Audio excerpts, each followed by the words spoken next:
Today, we're going to talk about push-off. Push-off is the last component of the standing phase of the walking cycle, and it's really the part of the walking cycle that helps to propel us forward or move our body weight forward. And it really requires a coordinated effort of all the muscles in the leg to be perfectly timed in order to get the most efficient push-off and really the most efficient walking pattern, meaning the best walking pattern using the least amount of energy. Push-off is also one component of the walking cycle that can be problematic for a lot of people who have had damage to their brain or their spinal cord for a variety of reasons. So in this video, we're going to go over kind of what some of those reasons are, why you might not be able to do this.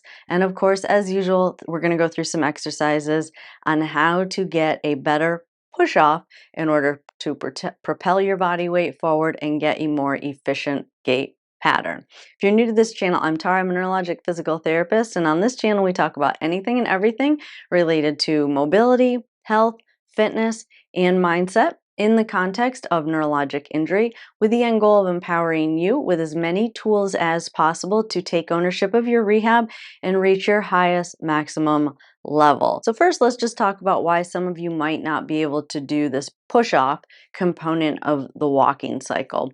Well, the biggest reason for a lot of you is that you are in an articulated AFO with what we call a plantar flexion stop.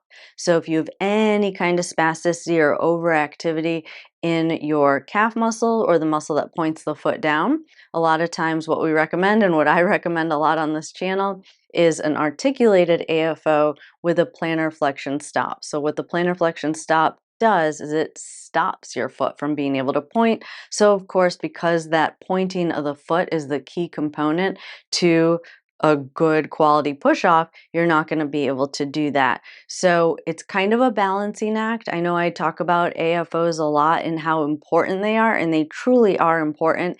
And it's not that they're the best solution. It's what we're doing is we're weighing kind of the risks and the benefit, or at least this is how I work with someone when we come to a decision together as to whether or not an AFO is appropriate. We go through kind of the risks and the rewards of an AFO.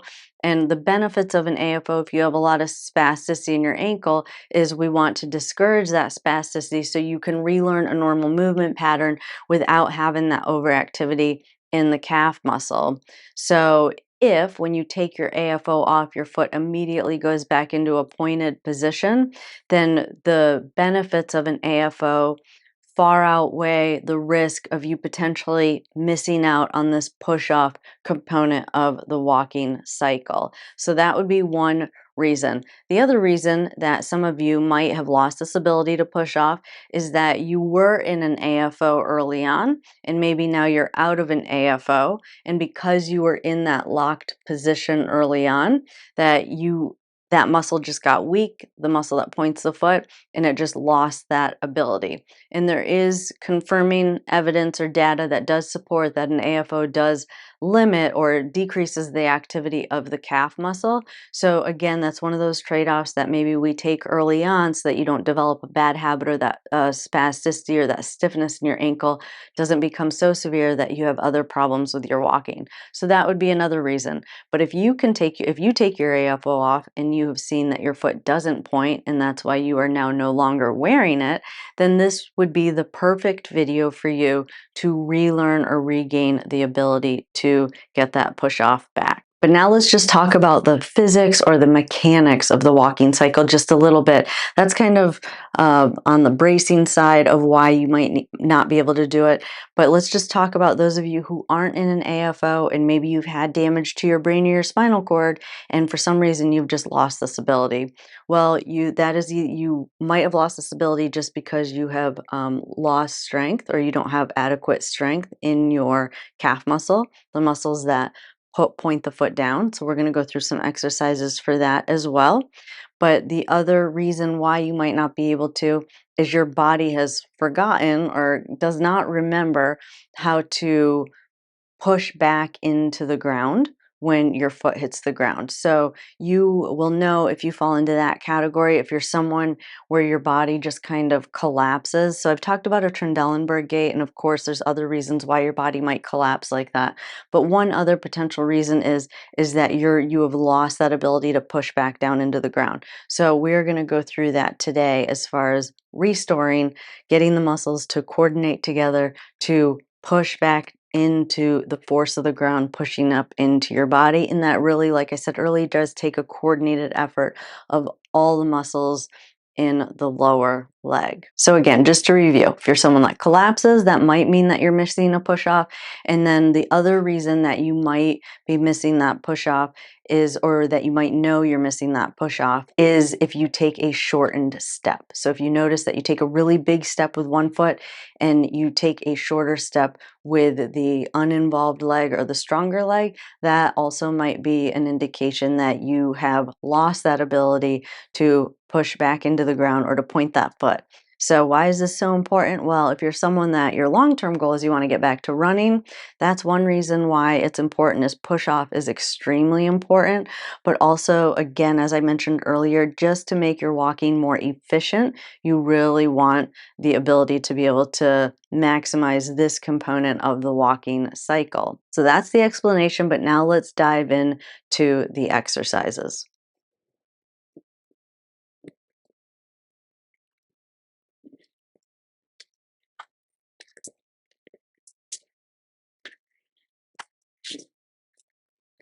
So for this exercise, what we're working on is working that push off, or those pointing muscles in the lower leg.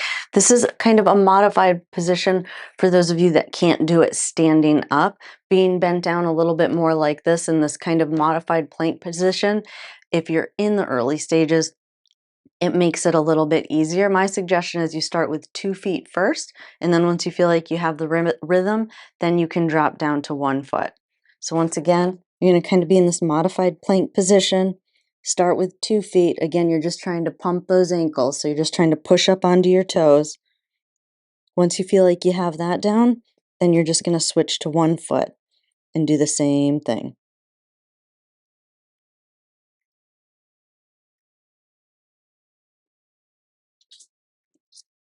So that is ankle plantar flexion, or modified ankle plantar flexion for the early stage.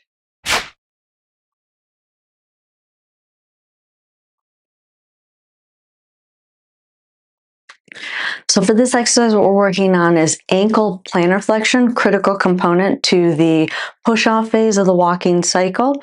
So the key for this one, this is the working leg that's down here. This is kind of a modified position. So we're putting this leg on a step, so it's giving a little bit of help, but it can't help as much as if it were on the ground. And then what you're just doing is you're just kind of trying to get that heel off the ground.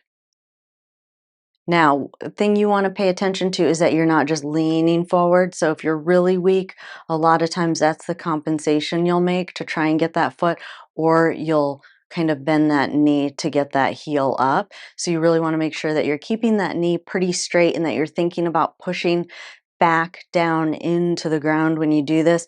Remember what I said, it's not necessarily just the plantar flexors or just the muscles that point the foot, but it's really the entire chain of muscles that needs to fight the force of that ground pushing into your body. So that's what you want to kind of think about, is that you're elongating this whole side of your body when you come up to really engage all those muscles.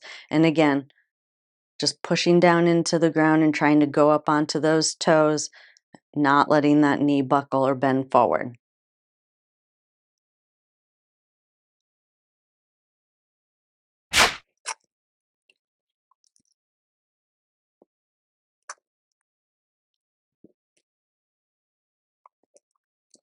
So for this exercise, what we're doing is just we're working heel raises, really isolating those plantar flexors or that calf muscle. Really important for this one that you want to pay attention to, that you're not buckling at your knee. That's a sign that maybe you're not strong enough to do a single leg heel raise yet. And also that you're not just rocking forward. So a lot of times when people are weak, they'll just kind of rock forward like that to get up on that toe, and they can't use those muscles. So you really want to make sure you're pushing down into the ground, elongating the side of your body, and getting that heel up off the ground. You want your knee straight but not hyperextended.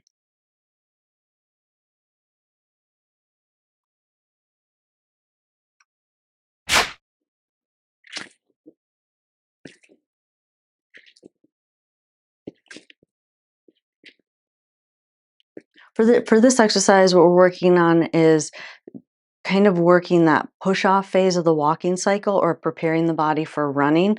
So what you're trying to focus on is really pushing off of that toe and bringing that knee forward. So let me show that to you again. You want to be in this kind of plank position, all right? And then you're just kind of going from one foot, really pushing off and driving that knee forward. So push off and drive that knee forward. Push off and drive that knee forward. Again, this is to prepare for walking, but really just the push-off phase of the walking or running cycle.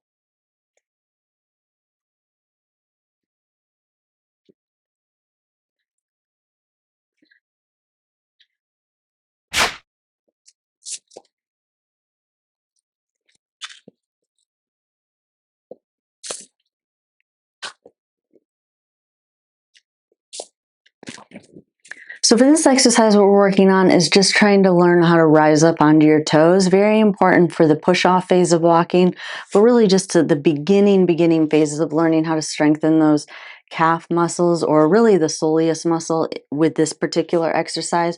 So all you're doing is you're going to start in a squatted position, have something in front of you to support your weight, and then you're just kind of rocking forward up onto your toes and then coming back. The reason I like this exercise is because it's really safe position, especially for those of you where your toes like to curl. They really can't curl in this position, so it is one of my favorite exercises in learning how to start learning how to eventually do that push-off phase of the walking cycle. Again, you're not really using a whole lot of strength, but you're really just kind of learning the movement in this position. So again, you're just squatting, push, and then come back, and then squat, try and come up onto your toes, and come back.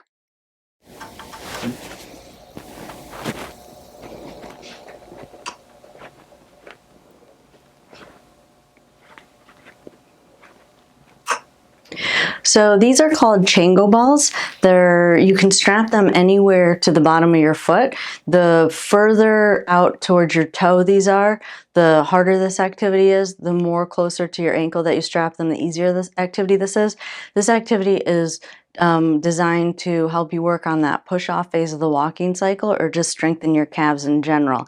Now be very careful if you have an ankle that rolls. Do not do this. These are rounded on the bottom, so you will have a tendency to roll even more and possibly cause serious damage to your ankle. But these are a good tool if you're someone that's a little bit higher level and you're trying to really get that push-off phase of the walking cycle. These are an excellent tool for that. So you're basically just trying to keep your weight, and I suggest holding on for this, over the ball and keep your heel off the ground. And then you're just going to work on forward, backward stepping, trying not to let that heel fall. So if you have weakness in your calf, that heel's probably going to fall. Your job is to just work really hard to try and keep your body weight up on that toe.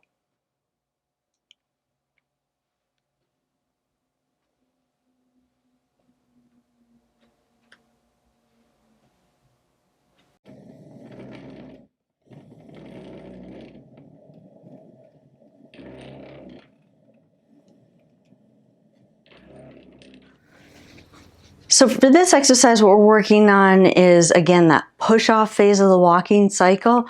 This is just a chair on furniture sliders that kind of simulates like a sled that you'll see at some of the gyms. You can definitely recreate one at home. If you have carpet, just put some weight in the chair. And again, you want a pretty sturdy chair. But again, your job, or what you're trying to do, is push through your legs as you push that chair forward. So let me show that to you again.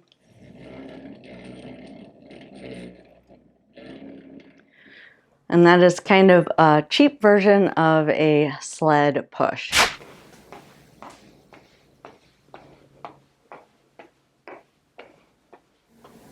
So for this exercise, what we're working on is just toe walking. It's a great skill to have just to strengthen those calf muscles, but also to help relearn how to do the push-off phase of the walking cycle.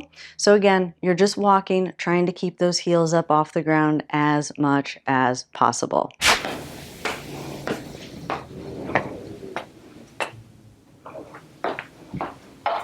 So for this exercise, we're working on resisted forward stepping, another great drill to work on that push-off phase of the walking cycle, but also relearning how to kind of drive that foot into the ground to propel your body forward.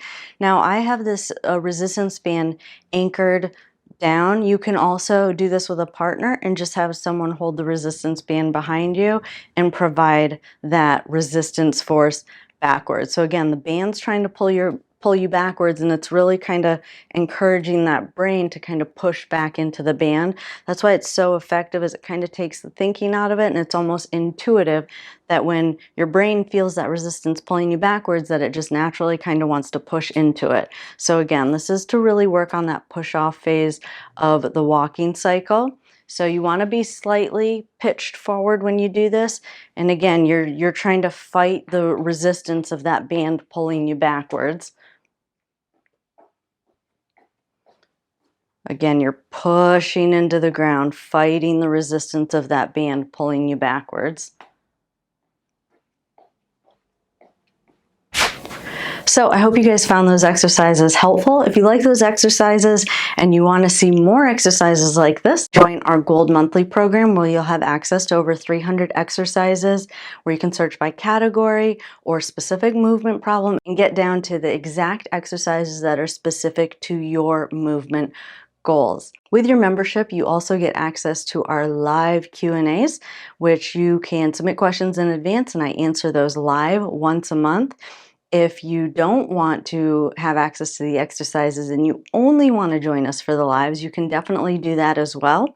Link for that is in the description below. If you want to keep in touch with us throughout the week, the best place to do that is to head on over to Instagram, where I post 1 to 2 exercises every single week, just to help keep you on track and keep your home exercise routine unique and fresh and interesting with new movement training activities. I enjoyed spending time with you all this week, and I will see you all in the next video. You have a good day.